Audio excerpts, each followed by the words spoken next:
الحمد لله رب العالمين، والصلاة والسلام على خير المرسلين.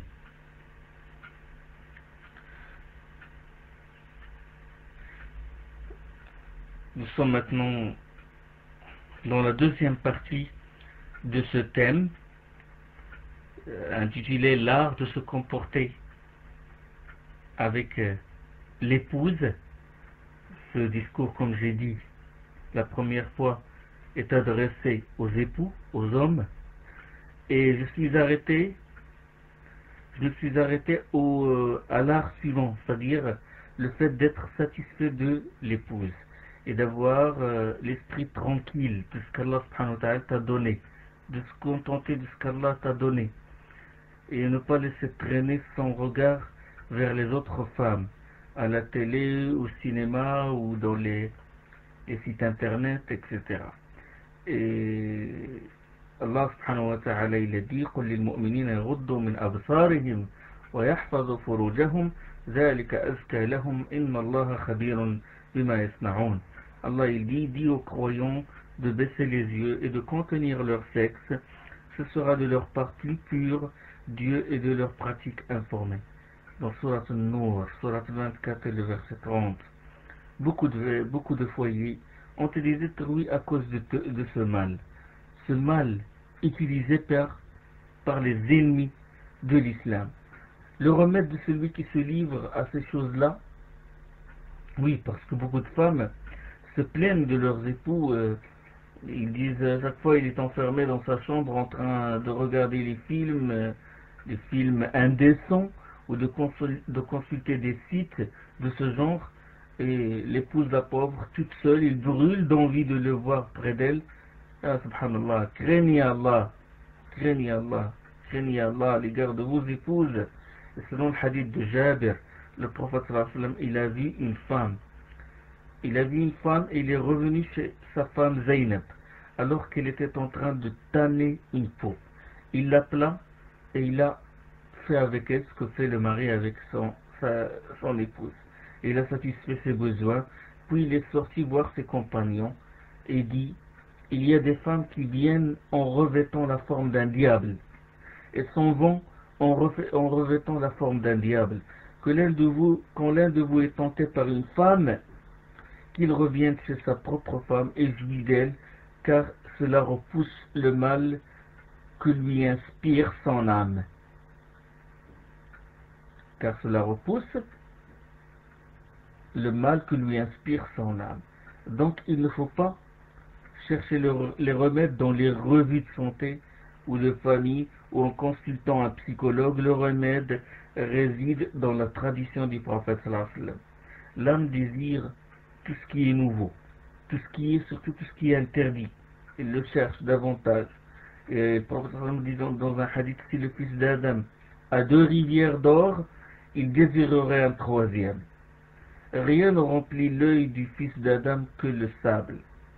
Donc, à l'homme d'être qanoua, de se contenter de ce qu'Allah lui a accordé. C'est pour cela que le prophète sallam a interdit à l'homme de surprendre son épouse le soir après un long voyage. Il doit d'abord les avertir avant d'entrer, parce qu'il risque de rentrer brusquement à l'improviste et puis il voit en sa femme quelque chose qui le déplaît. Et le prophète sallam a dit, ou dans le hadith rapporté par Muslim, نهى رسول الله صلى الله عليه وسلم أن يطرق الرجل أهله ليلا يتخونهم أو يطلب عثراتهم. L'envoyé de Dieu sallallahu alayhi wa sallam a interdit l'homme de surprendre sa famille le soir après une longue période d'absence dans le but de découvrir une éventuelle trahison ou de scruter leurs erreurs. Et dans un autre hadith, il dit كي تستحد المغيبة وتمتشط الشعث. C'est-à-dire, dans un hadith, il dit, c'est un hadith rapporté par Bukhari et Muslim, il a dit pour que son épouse se prépare, fait sa toilette et se peigne les cheveux. Et dans le hadith de Bukhari, إذا طال أحدكم الغيبة فلا يطرق أهله ليلة. Si quelqu'un a pris une longue absence, il ne doit pas frapper à la porte de chez soi la nuit. C'est-à-dire il doit les avertir. Parce qu'il risque de voir, comme j'ai dit, quelque chose qui le déplaît. Et à l'homme de fermer l'œil et de se contenter de ce que Dieu lui a donné et regarder celui qui est plus bas que lui, non pas celui qui est plus haut. Et pour le Prophète dans un hadith unanimement accordé, hadith rapporté par le Bukhari Muslim, il a dit: regardez ceux qui sont plus bas que vous et ne regardez pas ceux qui sont plus hauts. Cela est plus à même de vous éviter de sous-estimer le bienfait de Dieu à votre égard. Si tu souffres de ce problème, alors que ton refuge soit vers Allah subhanahu wa ta'ala. Insiste dans les invocations. Si tu es tenté, insiste dans les invocations. Sois comme Yusuf alayhi salam, qui a dit, comme Allah dit de lui dans le Coran: wa illa tasrif anni kaydahunna asbu ilayhin wa akum min al-jahilin. Seulement si tu ne détournes de moi leurs embûches, je me laisserai tenter par elles et serai du nombre des ignorants. On le dit à la fin de Surat Yusuf. Insiste dans les invocations en ayant la certitude que Dieu t'exaucera, car Allah subhanahu wa ta'ala s'est chargé de celle de Yusuf alayhi salam en lui disant: فَاسْتَجَابَ لَهُ رَبُّهُ فَصَرَفَ عَنْهُ كَيْدَهُنَّ إِنَّهُ هُوَ السَّمِيعُ الْعَلِيمُ. Son Seigneur l'exauça donc en écartant de lui leurs embûches. C'est lui l'audient, l'omniscient. Comme dit Allah dans Surat 12 et le verset 34. Une autre conduite qui relève de cet art, c'est s'asseoir avec l'épouse, lui parler, discuter avec elle, se confier à elle, la consulter. Beaucoup d'époux se déplacent beaucoup, ont beaucoup de rendez-vous. Certains passent les soirées avec leurs copains, dans les cafés, dans les restaurants. Certaines femmes se plaignent. Ils se plaignent, ils disent que leur mari veille toutes les nuits. Certaines femmes, ils disent toutes les nuits avec leurs copains, sans jamais prendre le temps de s'asseoir avec elle. C'est quoi cette vie? Tu ne peux pas consacrer un peu de temps avec ton épouse? Certaines femmes, ils disent: je fais tout pour discuter avec lui. Dès que j'entends un discours, son téléphone, il sonne, et puis il se lève, excuse-moi, et puis il s'en va. Il n'a pas le temps. Il ne consacre pas le temps pour lui parler. Il faut fermer le portable, fermer le téléphone fixe, fermer la télé, et s'asseoir avec elle, discuter avec elle. Regardez le hadith de Muzara, le long hadith rapporté par le Bukhari. Un long hadith où Aïcha a raconté l'histoire.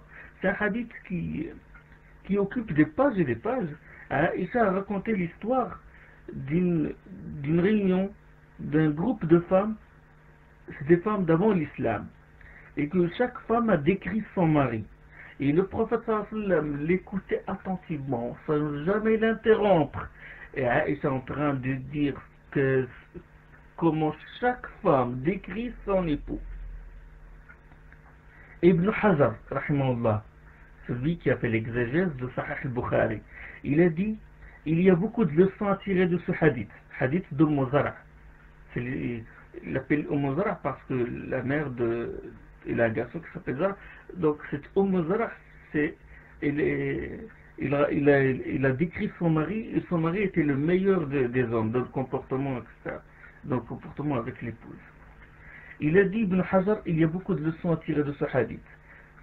Il a dit: la bonne cohabitation que doit avoir l'homme avec son épouse, en assurant un climat de familiarité et en discutant avec elle. Regardez ce qu'a tiré Ibn Hajar de ce hadith-là. Voilà ce qu'on déduit. Il faut husn al-ishra, bien cohabiter. Il faut préparer un bon climat de familiarité dans la maison. Une discussion tête à tête, même s'il y a les enfants. Harry, il faut consulter. Consulte ton épouse, même si le besoin ne s'en fait pas sentir. N'aie jamais déçu celui qui demande conseil, comme a dit le prophète sallallahu alayhi wa sallam. Et par là, quand tu la consultes, quand tu lui demandes de conseil, c'est que tu es en train de faire sentir à ton épouse sa vraie valeur. Inch'Allah, elle ne te privera pas du conseil. Et peut-être elle te donnera une idée que tu ouvriras, une issue que tu ne t'attendras pas. il te donnera une solution qu'aucun homme ne t'a donnée. Et l'exemple, c'est le conseil qu'a donné Salama, radiallahu anha, au prophète sallallahu alayhi wa sallam, après le traité de Hudaybiyah. Le traité de Hudaybiyah, c'est un traité qui a eu dans l'année 6 de l'Hégire. Quand le prophète sallallahu alayhi wa sallam et les compagnons sont allés à la Mecque, on sait que cette année-là, c'est le mécréant de Quraysh qui était toujours, c'était avant la conquête de la Mecque, qui occupait la Mecque. Et quand il est arrivé à Al-Hudaybiyah, la limite du territoire sacré, ben, ils l'ont empêché. Les mécréants de Quraysh ont empêché le prophète sallam de faire l'Umrah, de faire le petit pèlerinage. Le prophète sallam avait l'ihram, le vêtement de sacralisation, les compagnons aussi, et ils avaient aussi le hadi, c'est-à-dire les offrandes, les chamelles destinées à être sacrifiées près de la Kaaba. Et on sait que quand les compagnons, quand les mécréants ils l'ont empêché, bon, ils ont conclu, ils ont signé un traité, comme quoi il ne va pas entrer, il ne va pas entrer dans le sanctuaire, mais il doit faire la Umrah, le petit pèlerinage, l'année d'après. C'est-à-dire qu'il doit revenir à Médine. Ils ont signé le traité dont les clauses n'ont pas plu à beaucoup de compagnons. Ils n'étaient pas d'accord. Comment ça se fait que les mécréants de Quraysh les empêchent de faire le petit pèlerinage, et donc ils n'étaient pas contents. Et quand le prophète sallam leur a demandé de se lever et de se raser la tête et de se désacraliser, c'est-à-dire d'enlever le vêtement de sacralisation et de revenir à Médine, personne n'a obéi. Il était blême comme ça, il y avait une atmosphère, c'était tendu. Personne n'a accepté cette situation. Bien sûr, après, ils vont comprendre pourquoi le prophète sallam il a signé ce traité qui apparemment n'était pas à l'avantage des musulmans. Bon, en résumé, ils n'ont pas accepté. Et ils n'ont pas obéi au prophète sallam. Le prophète sallam il est entré chez Salama, son épouse, et il n'était pas content. Et quand il lui a raconté la chose, regardez comment l'homme consulte son épouse. Il l'a consulté. Et qu'est-ce qu'il lui a dit? Qu'est-ce qu'il lui a donné comme conseil? Il a dit, va donc de l'avant, envoyé d'Allah, et ne parle à personne avant d'avoir accompli ton sacrifice. Ils vont te suivre, il a dit. Et tu leur as demandé, ils ne t'ont pas obéi, ben sors, accomplis ton sacrifice, rase ta tête et tu vas voir ce qu'ils vont faire. Et quand le prophète sallam a suivi le conseil Salama, ben, tous les compagnons se sont levés, ils ont accompli leur sacrifice et ils se sont rasés la tête et ils se sont désacralisés. Voilà le conseil. C'est un conseil qui a donné une issue heureuse. Le deuxième exemple, c'est la consultation du prophète sallam de Khadija au sujet de la révélation. Il l'a assisté, consulté, consolé, soutenu. Dès la première fois, il a reçu la révélation, il est allé voir Khadija radiallahu anha. Et il l'a consulté. Voilà ce qui m'est arrivé, voilà ce qui m'est arrivé. Et comment il l'a soutenu? Il lui a dit, ne crains rien. Allah ne t'abandonnera jamais, rien que... Subhanallah. La première révélation, imaginez cette situation. Il rentre chez son épouse, il dit, je reçois le message du ciel et je crains pour moi-même. Et elle, rien comme ça, regardez la perfection de la raison de la femme. Ne crains rien. Allah ne t'abandonnera jamais. Voilà. Pourquoi il ne t'abandonnera jamais? Ben, il a dit, car tu fais du bien à tes proches parents. Tu assumes de lourdes responsabilités. Tu pourvois les déniés. Tu traites généreusement les hôtes et tu soutiens ceux qui défendent les justes causes. Il a déduit ça de sa tête. Jamais Dieu ne t'abandonnera. Voilà. Donc, c'est comme ça que doit être une femme. Elle doit soutenir et aider son mari. Mais comment peut-elle faire ça? Quand elle peut le faire? Ben, elle peut le faire quand son mari lui fait sentir qu'elle a de la valeur. Quand son mari l'estime, quand son mari fait sortir cette potentialité, quand il la consulte.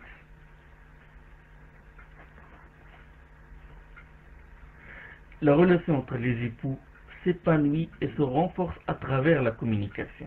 Ça, c'est très important. Plus ils se parlent, plus il y a de l'affinité entre eux. Le prophète sallallahu alayhi wa sallam a dit, les âmes sont des soldats bien aimés, bien armés. Al-arwahu junudun mujannada. Les âmes sont des soldats bien armés. Celles qui se reconnaissent s'allient. فما تعارف منها سلف. Celles qui se reconnaissent s'allient et s'unissent. Celles qui ne se reconnaissent pas tombent dans le différend et la discorde. C'est un hadith rapporté par le Bukhari, hadith authentique. Attention, ne vous habituez pas au silence continu. Certains foyers, c'est carrément, on dirait que sont des cavernes. L'époux il ordonne et l'épouse obéit. Et vice versa. Prends, viens, tiens, mange, bois, que veux-tu? Quand est-ce que tu pars? Quand est-ce que tu rentres? Va au marché, etc. La même cassette qui tourne quotidiennement. La vie se réduit à une routine. C'est une vie conjugale terne, froide. Où est l'amour? Où est la douceur? L'affection? Où est l'apaisement? La miséricorde dont parle Allah subhanahu wa ta'ala. ومن آياته أن خلق لكم من أنفسكم أزواجا لتسكنوا إليها. Parmi ces signes qu'il est créé pour vous, à partir de vous-même, des épouses, il est créé pour vous à partir de vous-même. Ça veut dire que vous êtes attaché à elles et elles sont attachées à vous. Afin qu'auprès d'elles, vous trouviez l'apaisement. Où est cet apaisement-là? Qu'il est entre elles et vous établi affection et miséricorde. Où est cette affection et cette miséricorde qui doit être entre les époux? Où sont les paroles douces? Où est la galanterie? Je dis galanterie au sens islamique du terme. Où sont les mots doux sur la beauté de ses yeux, sur son bon goût, sur le bon choix qu'il a fait pour le hijab qu'il a bien d'acheter, les remerciements, les compliments, pour un plat qu'il vient de préparer, les mots qui consolent, la consolation. Est-ce qu'il y a une place de discussion entre vous concernant l'éducation des enfants? Il faut, Harry, que tu consacres un temps à ton épouse. Tu discutes avec elle, laisse-la dire ce qu'elle a dans le cœur. Peut-être qu'elle a beaucoup de choses à te dire, mais tu ne lui as pas laissé, tu ne lui as pas donné l'occasion. Sinon, avec le temps, attention, avec le temps, ce qu'elle a dans le cœur risque d'apparaître dans son comportement, risque de se répercuter après sur ses enfants et sur toi. Apporte-lui des cadeaux, contacte-la souvent par téléphone, accompagne-la dans une promenade, associe-toi avec elle dans un projet ou dans une œuvre de charité. Tout ça, ça renforce les liens et ça évite les problèmes.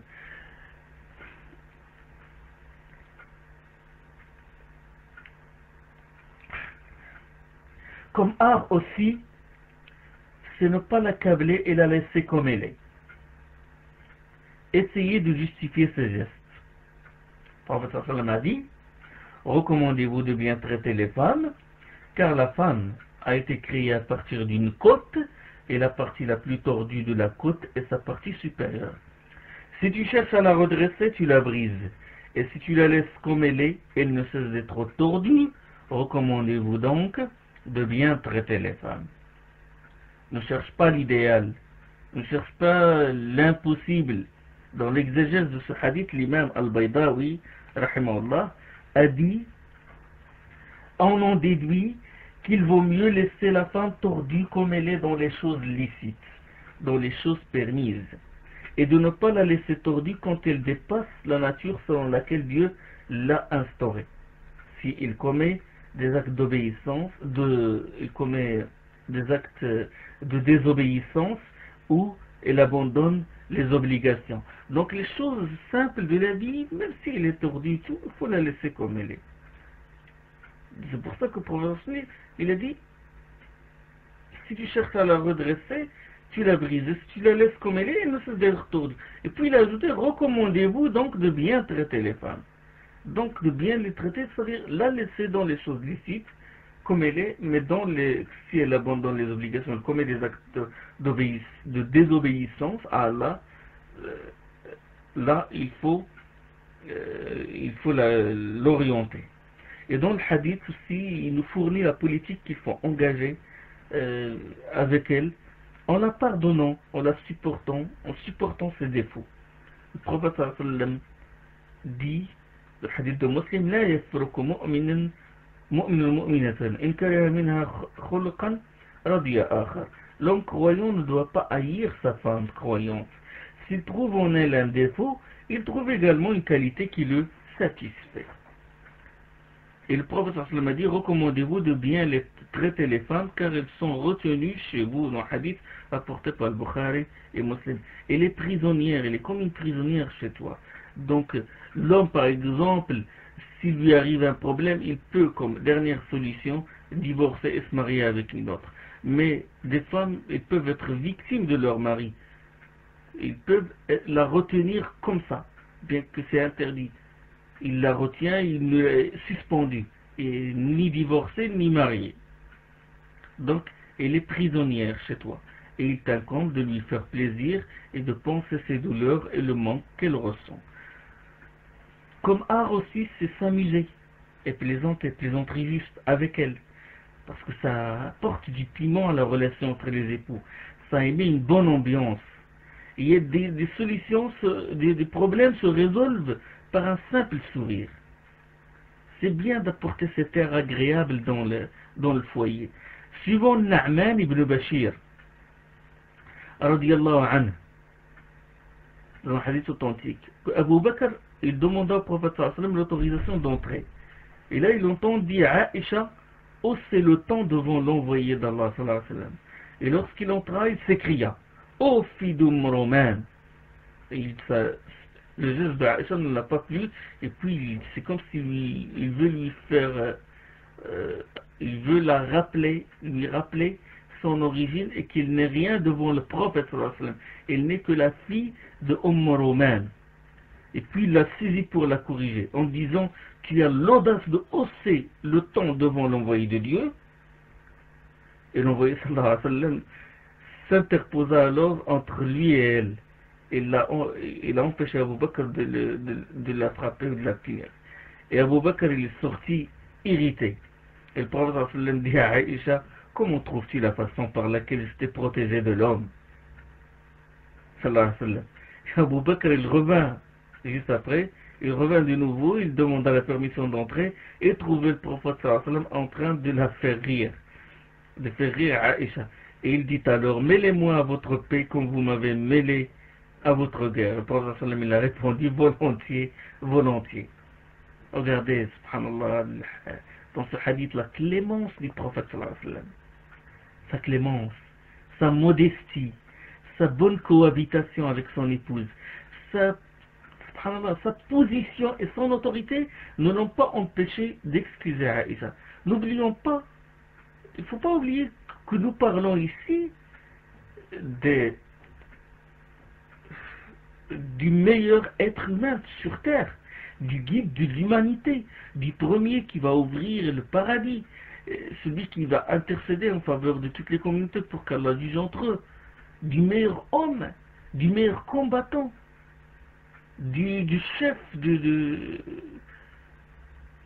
tout ça, tout ce qu'il occupe comme mérite, tout ce qu'il occupe comme place auprès d'Allah et près des hommes, des vrais hommes, ne l'a pas empêché d'être clément avec son épouse.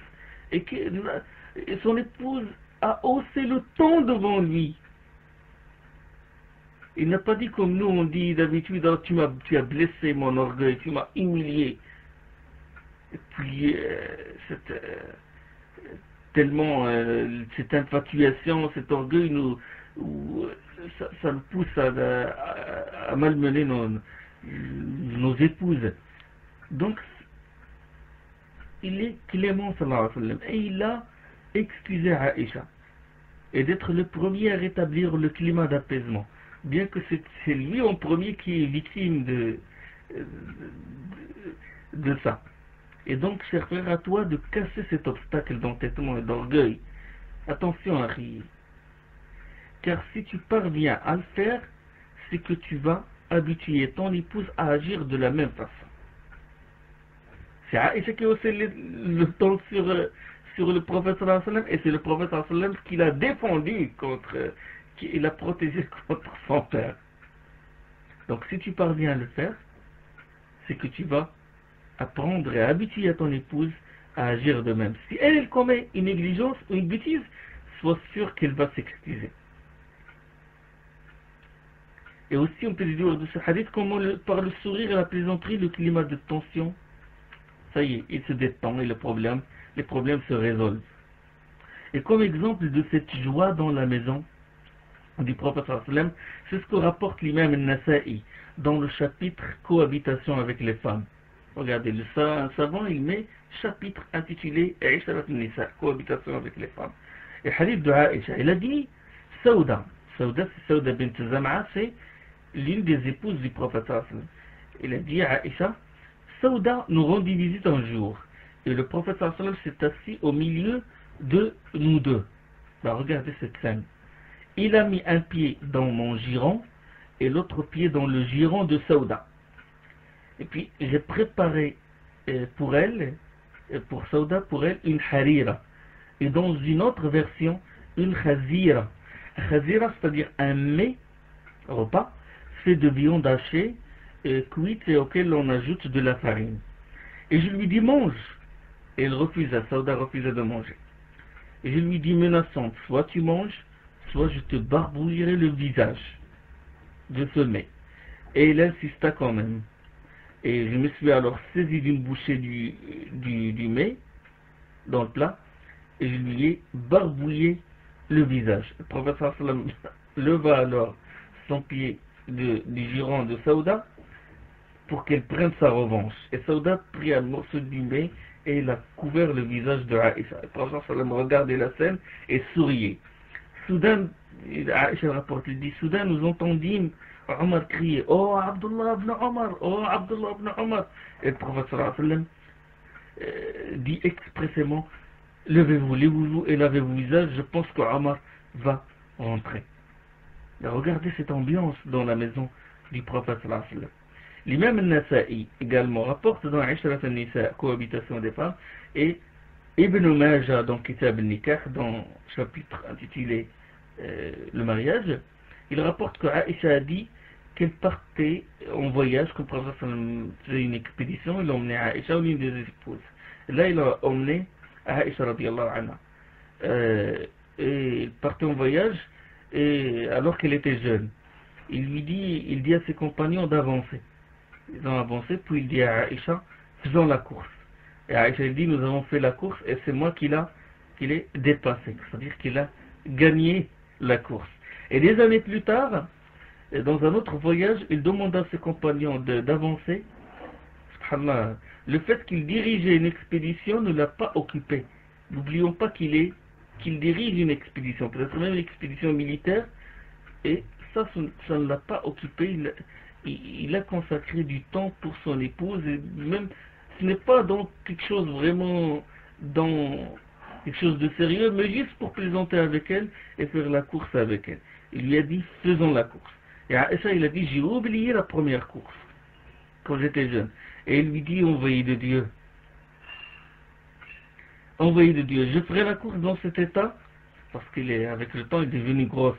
Et le prophète m'a dit, j'insiste à ce que tu le fasses. Et Aïcha rapporte, elle dit, nous avons couru et il a gagné. Le prophète m'a dit, j'ai pris ma revanche. Celle-ci contre celle-là. Comme art également, c'est tenir compte de son tempérament et de ses sentiments. Il faut tenir compte des sentiments de ton épouse, de son tempérament. Le Bukhari et Muslim, il rapporte suivant Aïcha radiyallahu anha, il a dit, l'envoyé de Dieu sallallahu alayhi wa sallam, lui a dit, qu'est-ce qu'il lui a dit le prophète sallallahu alayhi wa sallam? Il dit, je sais quand est-ce que tu es satisfaite de moi et quand est-ce que tu es en colère contre moi. Et Aïcha lui dit, comment le sais-tu? Et le prophète a dit, quand tu es satisfaite de moi, tu disais, non, je le jure par le Seigneur de Mohammed, la wa Rabbi Mohammed. Et quand tu es en colère contre moi, tu disais, non, par le Seigneur d'Ibrahim. La wa Rabbi Ibrahim. Et Aïcha, il a qui ça, il dit certes, mais par Allah, envoyé d'Allah, je ne me mets à part que de ton nom. C'est-à-dire que je ne m'écarte que de ton nom. La ahjuru illa ismak. Donc ce hadith montre comment le prophète sallallahu alayhi wa sallam observe avec finesse le changement de tempérament de son épouse. Quand l'époux sait ce qui met en colère son épouse et ce qui la satisfait, il va contrôler la vie conjugale et la mener vers les chemins qui sont sûrs, les chemins pleins de fleurs et de roses. Et il va éviter les sentiers épineux. Donc à partir de l'état de l'épouse, il sait l'attitude qu'il faut prendre. Si par exemple il décèle en elle quelque chose qui montre qu'elle est en colère, il ne va pas envenimer la situation ou par exemple inviter ses copains, etc. Ou lui faire des reproches. Donc tenir compte du tempérament et savoir comment agir au moment du changement d'humeur, ça entretient l'amour. Très important ça.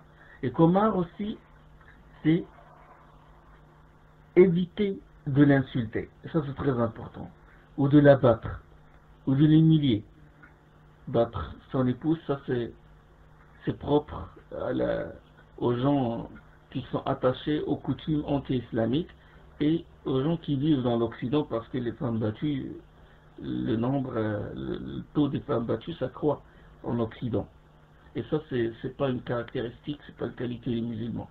Donc il faut éviter de l'insulter, de la battre ou de l'humilier, surtout devant les enfants, surtout devant les étrangers. Allah subhanahu wa ta'ala yaqul وَمِنْ آيَاتِهِ أَنْ خَلَقَ لَكُم مِّنْ أَنفُسِكُمْ أَزْوَاجًا لِتَسْكُنُوا إِلَيْهَا وَجَعَلَ بَيْنَكُمْ مَوَدَّةً وَرَحْمَةً. Parmi ces signes, qu'il est créé pour vous à partir de vous-même des épouses, afin qu'auprès d'elles vous trouviez l'apaisement, qu'il est entre elles et vous établi affection et miséricorde. Donc, Sourate 30, c'est le verset 21. Donc, affection et miséricorde, apaisement. Et il a dit, subhanahu wa ta'ala, wa'ashiruhunna bil ma'ruf, fréquentez-les selon les convenances. Et quand le prophète sallallahu alayhi wa sallam fut informé que des hommes battaient leurs femmes, il a dit, ils ne font pas partie de vos meilleurs gens. Ça c'est un hadith rapporté par Abu Daoud. Et dans un autre hadith, il a dit, le meilleur d'entre vous est celui qui se conduit le mieux envers sa femme. Et il a dit, je suis mieux que vous envers ma femme. Hadith rapporté par Tabarani. Et il a dit, sallallahu alayhi wa sallam, akmalul mu'minina imana ahsanuhum khuluqa wa khiyarukum li nisa'ihim. Le croyant qui est à la fois la plus parfaite est celui dont le caractère est le plus noble. Les meilleurs d'entre vous sont les meilleurs avec leurs femmes. C'est un hadith rapporté par Abu Daoud dans ses sunan, par l'imam Ahmed. C'est un hadith authentique, voire Sahih al-Jami'.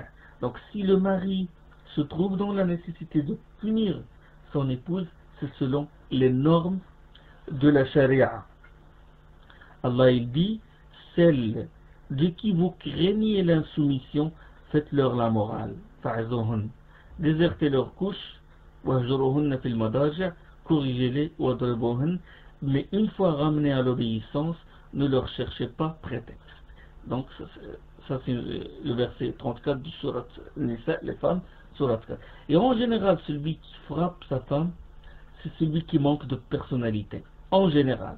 Car il est incapable de diriger convenablement son foyer. Il est incapable de suivre la voie de la religion, à savoir la bonne cohabitation, à savoir faire la morale et discuter avec son épouse. Il est incapable de faire ça.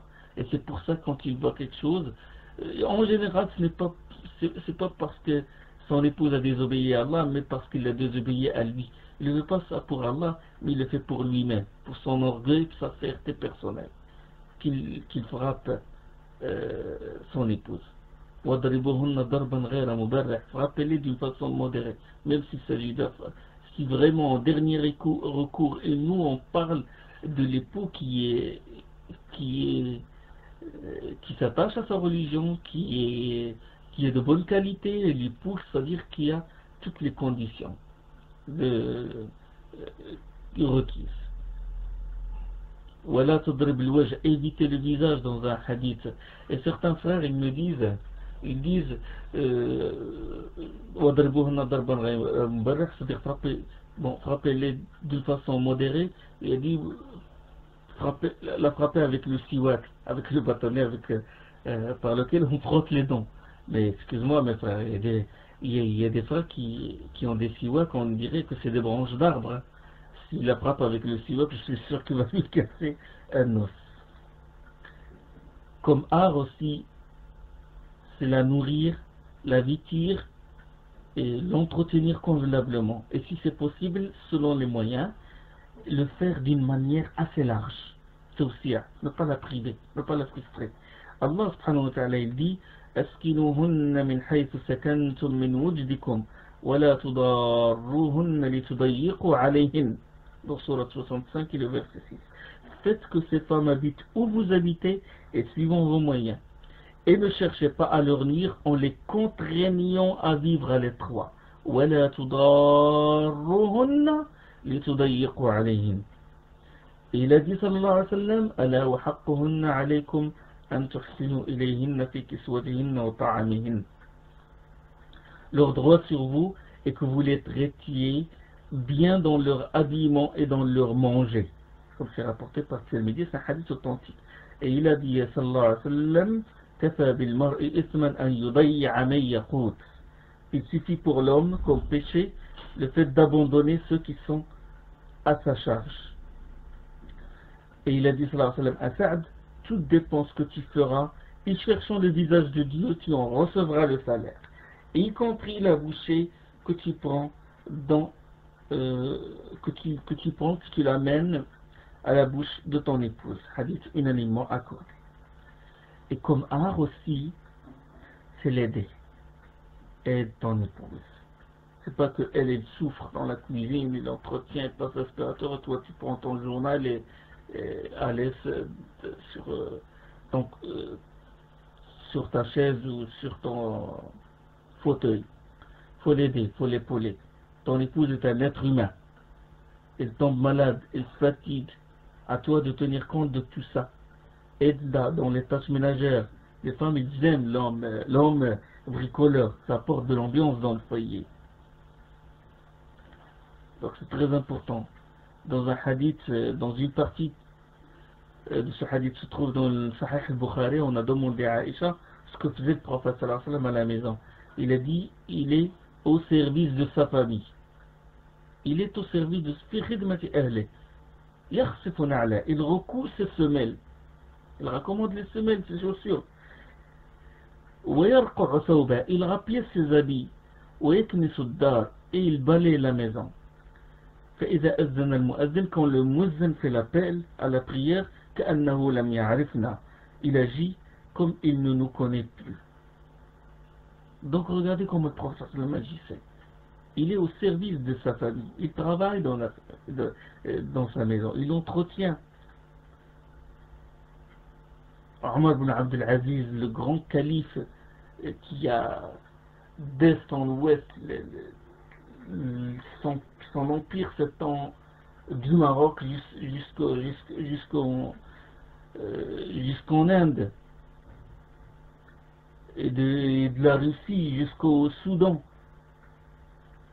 Quand l'histoire s'est passée à Samarkand, c'était en Iran, en Perse, en Iran actuellement, quand les musulmans, parce qu'il a envoyé une expédition, quand l'armée musulmane, il est entré sans prévenir les chefs de cette ville, ils sont entrés dans cette ville à l'improviste.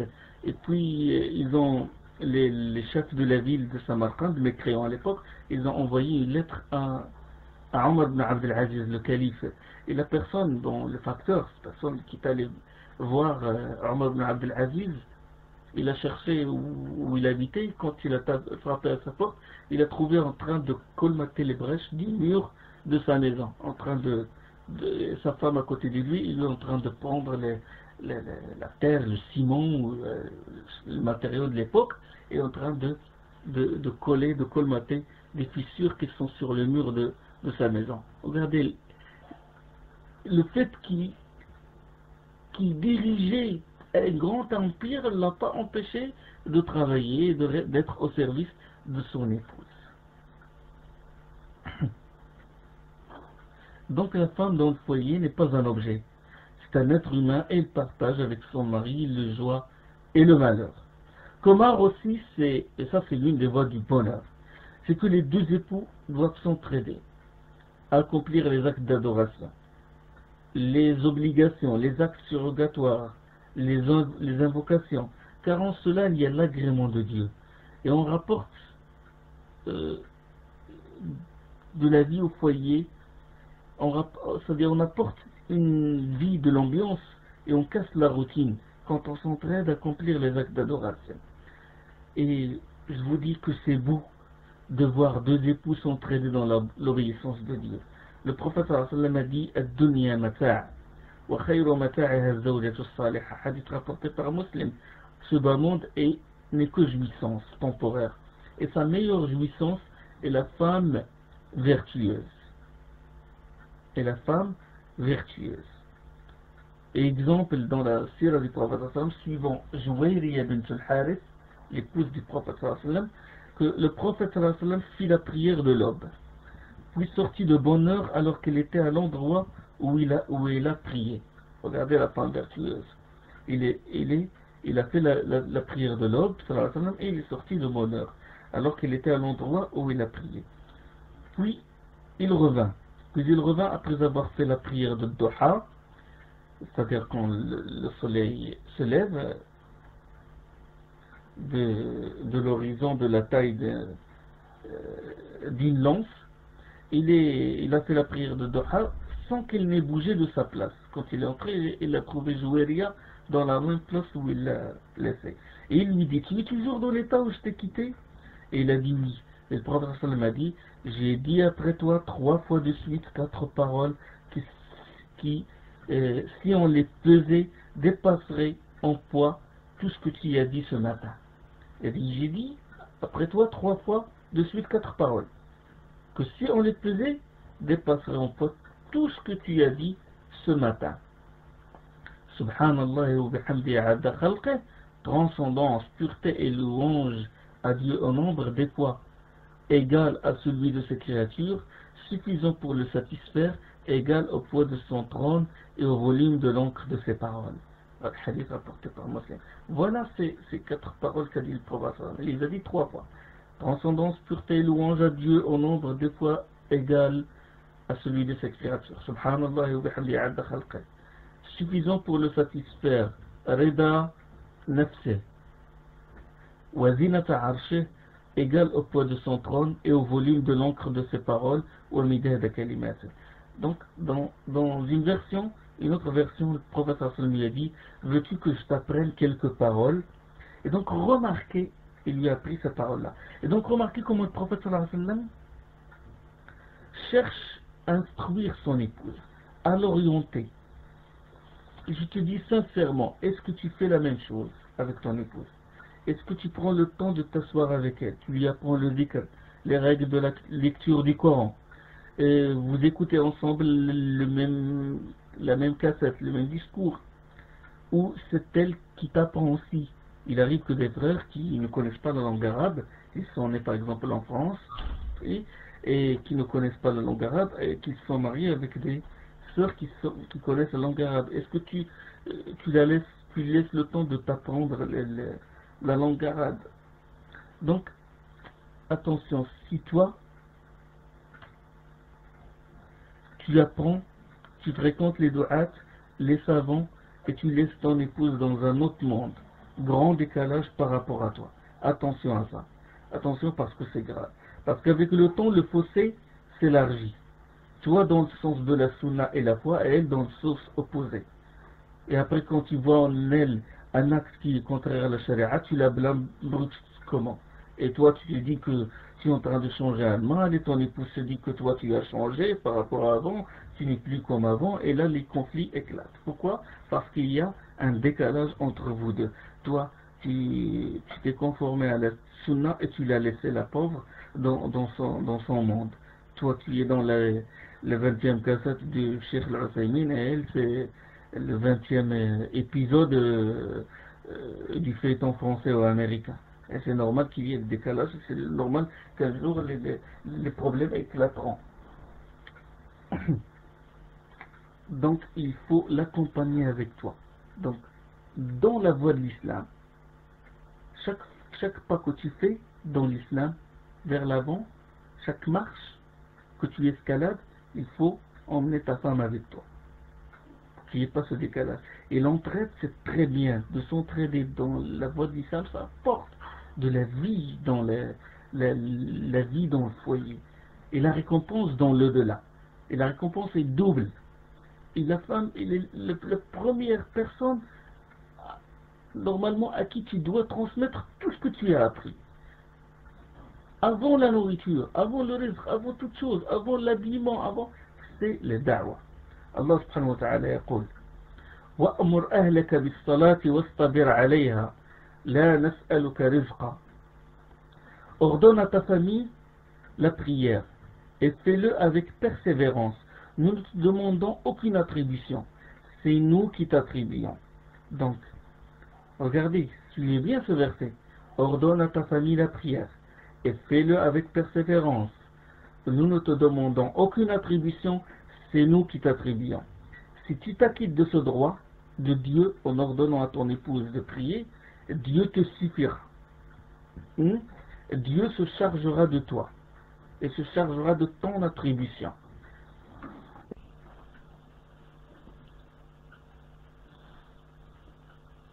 Allah subhanahu wa ta'ala se chargera de ton rizq.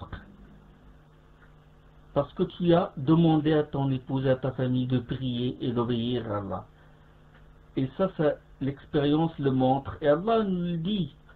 Et beaucoup de foyers, on les voit quand ils commencent à prier, quand l'homme s'acquitte de son droit, c'est-à-dire veut sortir son épouse et sa famille des ténèbres à la lumière, Allah subhanahu wa ta'ala se charge dans son rizq. Tu le vois, alhamdoulilah, il y a la baraka dans tout ce qu'il gagne, il le suffit, alors qu'avant, il est obligé à chaque fois d'emprunter de l'argent, etc. À chaque fois de souffrir du manque de moyens. ويقول جل وعلا الله سبحانه وتعالى dit dans un autre verset إن الذين آمنوا وعملوا الصالحات سيجعل لهم الرحمن ودا. Ceux qui croient effectuent l'œuvre salutaire, le tout miséricordieux les comblera d'amour. Dans Surah 19 et le verset 96. C'est quoi il les comblera d'amour? C'est-à-dire, il les rend sympathiques aux yeux des autres. Et donc, aux yeux de son épouse, il est sympathique, aimable. Pour cela, il faut qu'il soit un modèle. Il faut qu'il soit un modèle pour elle. Donc, quand il veut changer un mal, il faut que lui, déjà, s'acquitte de ce mal. Et puis, il y a des femmes, ils disent, mon mari, il me demande de ne pas regarder la télé, de ne pas regarder les films américains ou les feuilletons américains, alors que lui, il est en train alors que lui, il n'a même pas pu arrêter la cigarette, ou il veut changer un mal, alors que lui, il est pire que moi. Donc, il faut que toi, d'abord, tu sois un modèle pour ton épouse. Comme art aussi, ou un autre exemple, on peut dire un autre exemple dans la conduite du prophète, c'est ce que rapporte l'imam Bukhari. L'imam Bukhari, dans son chapitre, il a appelé Iqad al-Nabi sallallahu alayhi wa sallam ahlahu bil-witr. L'imam Bukhari, il a mis chapitre intitulé le fait de réveiller le prophète sallallahu alayhi wa sallam qui réveille son épouse pour faire la prière du witr, la prière inter, la dernière prière après l'Isha. C'est une prière surrogatoire. Et suivant Aïcha radiyallahu anha, le prophète sallallahu alayhi wa sallam priait pendant que moi je suis couché sur mon lit, sur son lit à lui. Et quand il veut faire le witr, il me réveille pour que je fasse moi aussi, pour que je le fasse moi aussi. Et suivant Abu Hurairah radiyallahu anhu, le prophète sallallahu alayhi wa sallam a dit Rahimallahu rajulan qama min al-layli wa ayqadha mar'atahu fa sallat. Que Dieu accorde sa miséricorde à un homme qui se lève la nuit et prie, puis réveille sa femme pour prier. Rahimallahu rajulan qama min al-layli wa ayqadha imra'atahu fa sallat. Que Dieu accorde sa miséricorde à un homme qui se lève la nuit et prie, puis réveille son épouse pour prier. Si elle refuse, il asperge son visage d'eau. Et il dit sallallahu alayhi wa sallam, que Dieu accorde sa miséricorde à une femme qui se lève la nuit et prie, puis réveille son mari pour prier. S'il refuse, elle asperge son visage d'eau. C'est un hadith rapporté par Abu Daoud et qualifié d'authentique par Al-Albani. Allah il accorde sa miséricorde à ce couple-là. Ce couple qui s'entraide dans Qiyam al-Layl, dans les bonnes œuvres. C'est ça la vraie miséricorde. La vraie miséricorde. C'est pas la vraie miséricorde. Il y a une miséricorde mineure, si vous voulez. Une miséricorde qu'on partage avec les mécréants. Parce que même le kafir, il embrasse son épouse, il lui apporte des cadeaux, etc. Il la nourrit, etc. Et il y a une miséricorde, la vraie, c'est la miséricorde de la foi. C'est quoi cette miséricorde-là? C'est avoir le souci d'emmener ton épouse au paradis. T'accompagne au paradis. C'est ça la vraie miséricorde. C'est pas seulement la nourrir ou la gaver pour la jeter à l'enfer. Fermer l'œil devant les actes de désobéissance à Allah. Non, il faut l'orienter, il faut avoir ce souci de la réveiller pour prier, pour faire les bonnes œuvres, pour que, jour de la résurrection, elle t'accompagnera au paradis. C'est ça la vraie miséricorde. Suivant Abu Huraira et Abu Sa'id al-Khudri, l'envoyé de Dieu a dit, sallallahu alayhi wa sallam, من استيقظ من الليل وأيقظ امرأته فصليا ركعتين جميعا من استيقظ من الليل وأيقظ امرأته فصليا ركعتين جميعا كتب من الذاكرين الله كثيرا والذاكرات. Celui où si quelqu'un se réveille la nuit, réveille son épouse et font 2 rak'ats ensemble, ils seront inscrits parmi ceux et celles qui pratiquent assidûment le rappel de Dieu. Ils sont inscrits, ça y est, marqués chez Allah subhanahu wa ta'ala. Ce sont les invocateurs et les invocatrices d'Allah. Regardez cette récompense pour la personne qui se réveille la nuit, qui réveille son épouse. Ainsi en va-t-il pour la prière surrogatoire? Beaucoup de frères la négligent. Mais ça c'est un grand problème. Parce qu'on la remarque souvent dans les mosquées. Dès qu'ils font la salat avec l'imam, sur la prière de l'Isha, tu les vois faire les prières surrogatoires. Alors que les prières surrogatoires doivent être faites à la maison. Zayd ibn Thabit, il rapporte que le prophète sallallahu alayhi wa sallam a dit, qu'est-ce qu'il a dit sallallahu alayhi wa sallam? Aux gens, priez dans vos maisons. Regardez, un ordre, priez dans vos maisons. Car la meilleure prière de l'homme est celle faite chez lui, sauf les prières obligatoires. C'est hadith unanimement accordé. Sallu ayyuha an-nas fi buyutikum, fa inna afdal as-salati salatu al-mar'i fi baytihi illa al-maktuba. La récompense de la prière surrogatoire chez toi, dans ta maison, est mieux que la prière surrogatoire à la mosquée. D'un mérite équivalent au fait de faire la prière obligatoire à la mosquée et par rapport au fait de la faire chez soi. Donc, il faut prier chez soi. Ne transforme pas ta maison en tombe. Transforme pas ta maison en une maison où on ne prie pas. Car la maison où on ne prie pas, c'est une tombe. Le prophète sallallahu alayhi wa sallam a dit اجعلوا من صلاتكم في بيوتكم ولا تتخذوها قبورا. Hadith rapporté par Muslim. Réservez une partie de vos prières à vos maisons. Ne faites pas de vos maisons des temples. Le hadith de Jabir, فإن الله جاعل في بيته من الصلاة خيرا. Dans un hadith de Muslim, Dieu place une bénédiction dans la maison, une bénédiction de l'homme dans sa maison à cause de sa prière. Donc, une bénédiction que tu apportes à ta maison quand tu pries chez toi. Donc, cette prière encourage les enfants à prier. C'est une méthode d'éducation de ton épouse et de tes enfants. Et que c'est beau de voir un couple,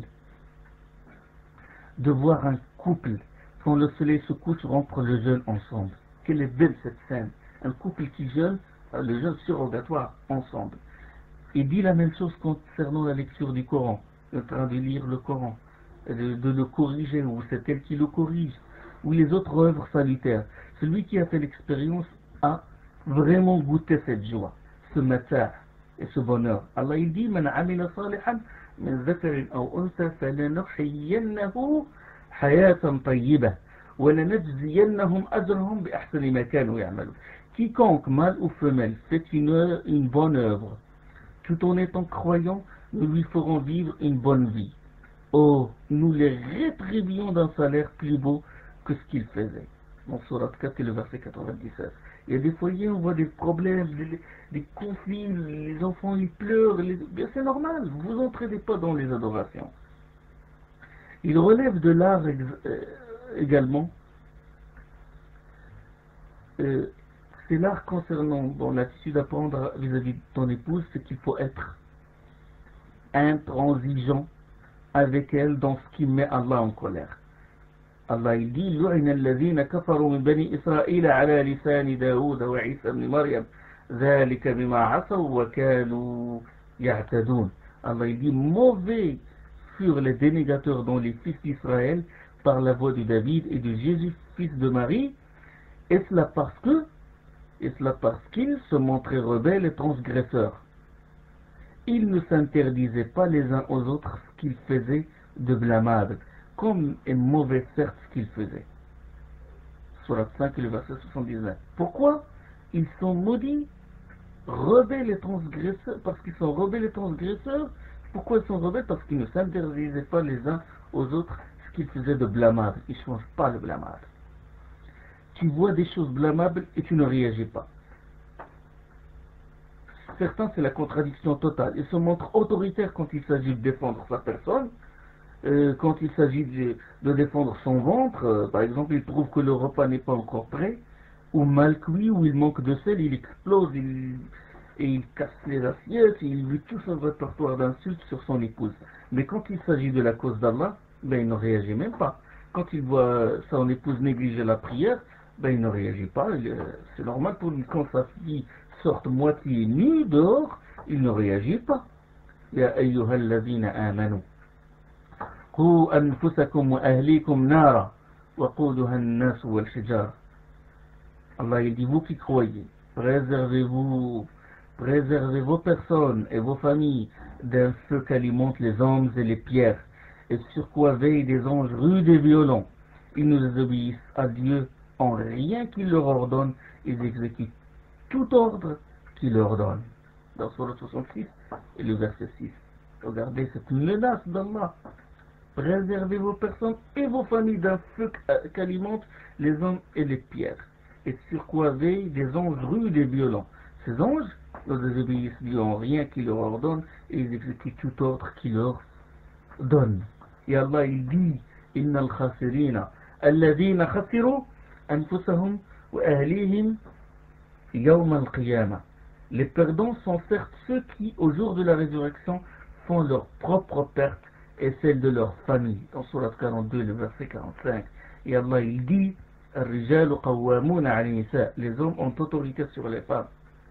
Certains hommes, malheureusement, ont renoncé à cette autorité. Ils ont abdiqué. Ils ont faibli face aux tentations de leurs épouses. Les exemples sont nombreux. L'épouse qui s'exhibe, ses filles aussi, dans les fêtes, dans les cérémonies, les pantalons serrés, les sorties fréquentes, sans que lui ne dise un mot. Beaucoup d'hommes se sont laissés aller. La musique qui tourne 24 heures sur 24 à la maison, les revues de nu, les autres choses illicites, jusqu'à ce que la situation s'est aggravée et que son épouse et ses enfants l'ont vraiment écrasé. Et il vit dans le chagrin et la tourmente. Pourquoi? Parce qu'il n'a pas changé le mal depuis le début. Il n'a pas donné réalité à cette autorité. Et le prophète sallallahu a dit, celui qui cherche à satisfaire ou à plaire les gens sur le compte de ce qui met Allah en colère, Allah se mettra en colère contre lui et mettra les gens en colère également contre lui. Écoute, toi l'époux et toi l'épouse, tout différent qui surgit entre vous deux, petit ou grand, ben c'est à cause des péchés. à cause des péchés. Allah il dit, nul malheur ne vous frappe que par l'acquis de vos mains. Dans Surat 42, les versets 30. وَمَا أَصَابَكُم مِّن مُّصِيبَةٍ فَبِمَا كَسَبَتْ أَيْدِيكُمْ وَيَعْفُو عَن كَثِيرٍ. Pourquoi ton épouse se révolte contre toi? Pourquoi tes enfants pleurent alors, ou le bébé il pleure alors qu'il est propre, alors qu'on vient de le vacciner, et pourtant il pleure? Ben tu vas découvrir la raison. La raison de tout ça, regarde si tu n'as pas de statue chez toi, ou des dessins de créatures, ou regarde si tu n'as pas la main de Fatma collée au mur pour soi-disant repousser le mauvais œil. Ou regarde s'il n'y a pas de talisman dans le cou, dans la main de tes enfants, ou si la musique perverse tourne chez toi. Remarque, c'est normal qu'il y ait des conflits.